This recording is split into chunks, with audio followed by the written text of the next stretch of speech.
Welcome to the podcast, Amazing Tales About History, and I'm your host, Mike Allen. Well, he's done it again. Connecticut historian Sal Lilienthal dusted off his bike and kayak and did a tour this time of the key locations involved in the Revolutionary War Culper spy ring, as well as the failed handover of West Point from Benedict Arnold to British officer John Andre. All this took place in Connecticut and New York, and Sal pedaled his bike and rode his kayak the 200 miles linking key sites along the way. Well, Sal, who did this back in 2021 with the Rochambeau Trail, loves history and has published several books about it. He'll be along in just a moment with his latest adventurous tale.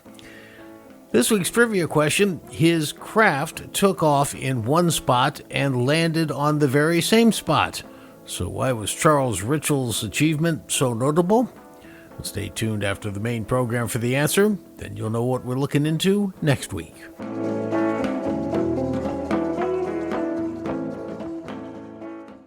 One bicycle and kayaking trip, 750 miles over 2 weeks, retracing the Rochambeau Trail, that outing in 2021.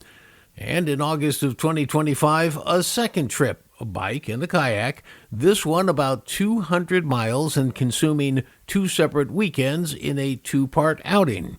Well, both of these outings were undertaken by a gentleman who combines his business of organizing bicycle tours with his love of history, particularly Revolutionary War history, about which he's written several books.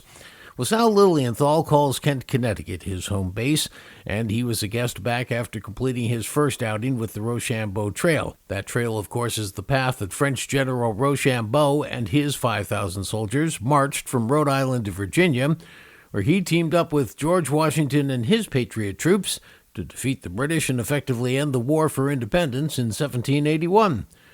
Well, that first trip was done in conjunction with the U.S. Park Service, which is gearing up to feature the Rochambeau Trail for the country's 250th birthday in 2026.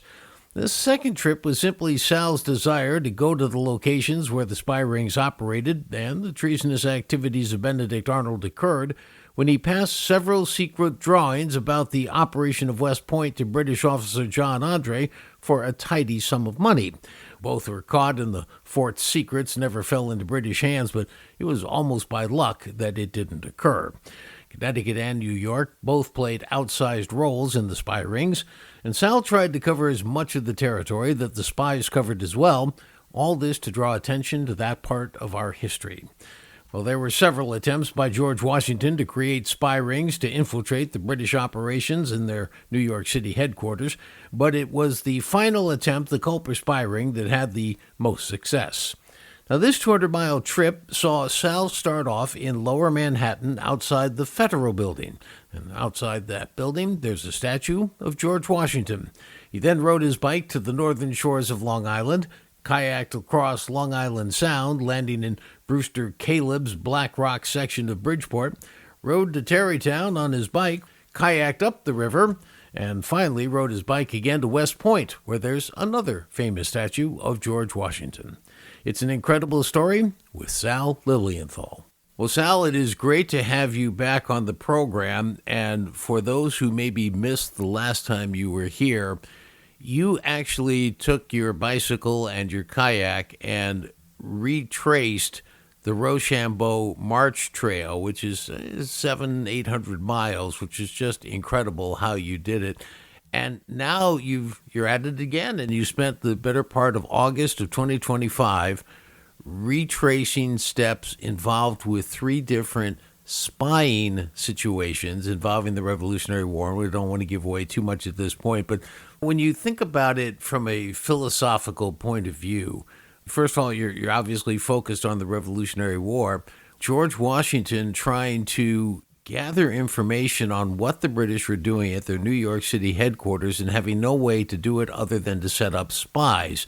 And I thought it was a little more than ironic that you started your roughly 200-mile odyssey in August at a George Washington statue and ended at a George Washington statue. I think that was poetic in a way. Well, that's exactly right. So that was by design and thematic Washington Spies. So where we started at the Washington statue in front of Federal Hall. That's where he was inaugurated. And it was also the center of colonial life in New York City during that time frame. This is a key building that I don't think gets enough attention, frankly. As you said, Washington was inaugurated there for his first presidential term.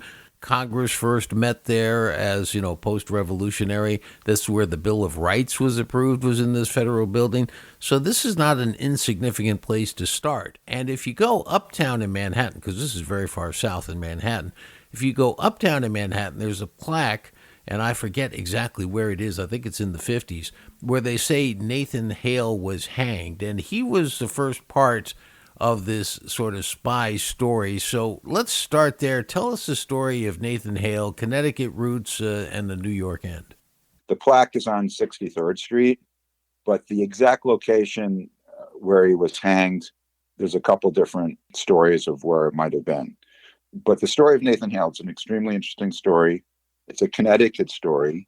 As you know, he was born in Coventry, and then he was extremely bright, very interested in politics, the Age of Enlightenment. He went to Yale College. One of his classmates was Benjamin Talmage, one of the important figures in the culprit spy ring. We'll talk about that as well. And so Nathan Hale, personality-wise, he always wanted to be in the middle of things. He graduated from college and he became a teacher in East Haddam, basically 1 or 2 room schoolhouse. A beautiful location, but there wasn't a lot of stuff going on. So he was probably extremely bored. And then the next year, he took a job in New London. While he was in New London, the battles of Lexington and Concord happened. After that, many people from Connecticut, including Nathan Hale, volunteered to participate in the siege of Boston. While he was there, he met Thomas Knowlton, who Washington appointed as commander of the 1st Intelligence Unit, Knowlton Raiders. Hale became under the command of Thomas Knowlton.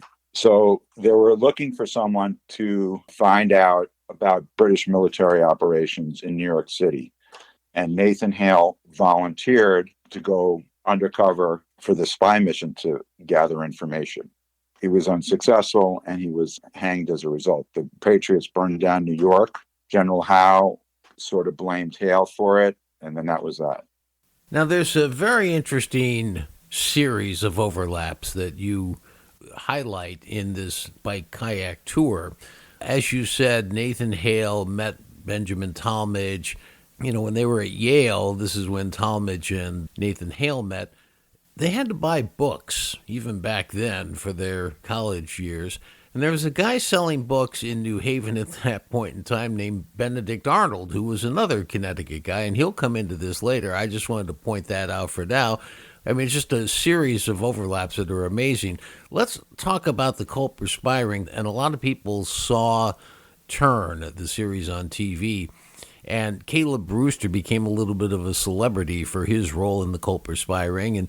And I should mention, by the way, that when you left that statue of George Washington in New York City and biked over, I'm assuming the Brooklyn Bridge or one of those, and got over to Long Island and went 71 miles on your bike over to Port Jefferson Ferry, all along the way, this is where the culprit spy ring was in operation. Nathan Hale had gone there as well. Tell us about that whole side of the story. Benjamin Talmage and Nathan Hale were classmates at Yale. They were friends. They wrote letters to each other about freedom and liberty, the Age of Enlightenment, drinking too much Madeira. The reason why Benjamin Talmage is important to this aspect with Caleb Brewster is that Caleb Brewster, Benjamin Talmage, Abraham Woodall, Anna Strong, they all grew up in Pawtucket on the North Shore of Long Island. So this group of friends became the center of the culprit spy ring, and people who have watched the show Turn, as you described, know this. The failure of Hale's covert operation led directly to finding alternate ways to gather information on the British. Instead of sending somebody undercover, the culprit spy ring used operatives in the field. They all kind of had to pretend to be loyalists. Woodall would say, hey, I'm going to go visit my sister in New York. And that was his reason for going into New York City if he was stopped. Caleb Brewster, he lived in Black Rock, Connecticut's Port of Bridgeport. And so actually the place where he would have kept his boats, it's actually called Brewster Cove on Brewster Street. Things are named after him in that area. And it would have been hidden from British ships if they were maneuvering back and forth on Long Island Sound. So as the information was gathered in New York and brought to Setauket, he would transport the dispatches from Setauket to Connecticut where he lived. And then there's Continental Dragoons would bring the dispatches to wherever Washington was located, usually someplace in the Hudson Valley. So they were able to deliver the messages pretty quickly. So you bicycle out to Port Jefferson. You could have taken the ferry from Port Jefferson over to Bridgeport, which is actually P.T. Barnum started that way back when. But instead, you got in a kayak, and you kayaked 18 miles across Long Island Sound, which, when I first thought about it, I said, this is what Caleb Brewster was doing routinely, going back and forth. Tell us about your experience, what it was like, what the waters were like, and how you got there. Well, I got a little bit misdirected. An 18-mile trip turned into probably about 22 miles. There was about 3 feet of chop and 5-foot swells. But it was a beautiful day and there was a little bit of wind. So I think those were pretty typical conditions for Long Island Sound. Now you get to the other side. That was the end of weekend number 1. You come back and start right where you finished on the second weekend. And so you're in the Black Rock section of Fairfield. And now you've got a bicycle over to Tarrytown. And anybody who knows that terrain knows that even on a good day, the traffic congestion is crazy. What route did you take? Good question. So we went basically south of the Post Road. So we went through Fairfield and Norwalk, Darien, Stamford, Greenwich. You were going through, I think it was either Norwalk or Stamford, when you came across another marker, which you knew was there, but you stopped there. And what was the significance of that one? I wanted to connect a couple of sites. One was in Norwalk, where Nathan Hale left on his fatal spy mission through Norwalk Harbor. And the other was a marker for Benjamin Talmadge when he left on a raid in 1779 September to Long Island. That was in Stamford. So basically connecting the place where Caleb Brewster lived to the Nathan Hale location, Benjamin Talmadge's marker, and then the spot which commemorates the capture of John Andre in Tarrytown.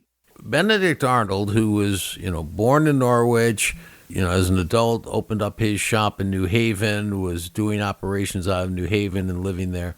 But he ends up, as we all know, becoming a trader and selling the plans to West Point, which is obviously the significance of the end of your ride. And he sold those plans to John Andre. And what you recapped on your ride, and still more kayaking to come, was that part of that story. And could you tell us that part? Arnold and his wife, Peggy Shipman, were collaborating with British Major John Andre. This has been going on for a year or so. The French came over. Washington met for the first time Rochambeau and Hartford. And Arnold viewed the time that Washington is away with Washington's top staff would be a good time to meet with Andre. So then Andre sailed up the Hudson River in the British sloop, the Vulture. He met with Arnold in Haverstraw at the Treason House. While the Vulture was anchored near Croton Point, Patriot militia fired on the Vulture and it moved south. So basically, Andre's way to get home wasn't there. So he went to the other side of the river, came down south, and he was captured in Tarrytown. Then the 3 militiamen capture Andre, and Benedict Arnold, who was kind of in charge of the area, was sent messages that they captured the spy, this British spy. There was information going around that there was a high-ranking American being the traitor, but they didn't know exactly who it was. So the officers who were in charge of Andre also sent messages to Washington that Andre was captured. So Washington stayed overnight in Litchfield, breakfast in Washington, Connecticut at the Cogswell Tavern, traveled through Kent and rode over Bull's Bridge, and they headed to New York State from there. Somewhere in there, he received the message of the capture of Andre. So Arnold also received a similar message. And once Arnold received the message about John Andre's capture, he fled, and he had some of his men row him down to the Vulture, which was anchored near Tarrytown at this point. Tell me what it felt like then at the end of this 200-mile saga as you're going into West Point and the other George Washington statue. What was on your mind?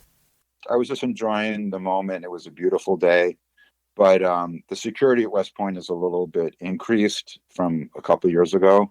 Visitors have to go to the visitor center and get a special pass. We were stopped and we had to go do that. And it turns out there was a graduation ceremony. There was a couple hundred cadets there in uniform with their families. And I know they weren't there for me, but it was kind of a nice atmosphere to bike into, having the ceremony there. Well, after the Benedict Arnold affair had happened, the British said they wanted the captured John Andre returned to them. George Washington said, okay, so long as the British turned over Benedict Arnold back to him. But the British refused to do so. And so John Andre was tried as a spy and hanged. And if the British had returned Arnold, it turns out, Washington was prepared to do the same thing to him, hang his favorite general and trusted friend for treason.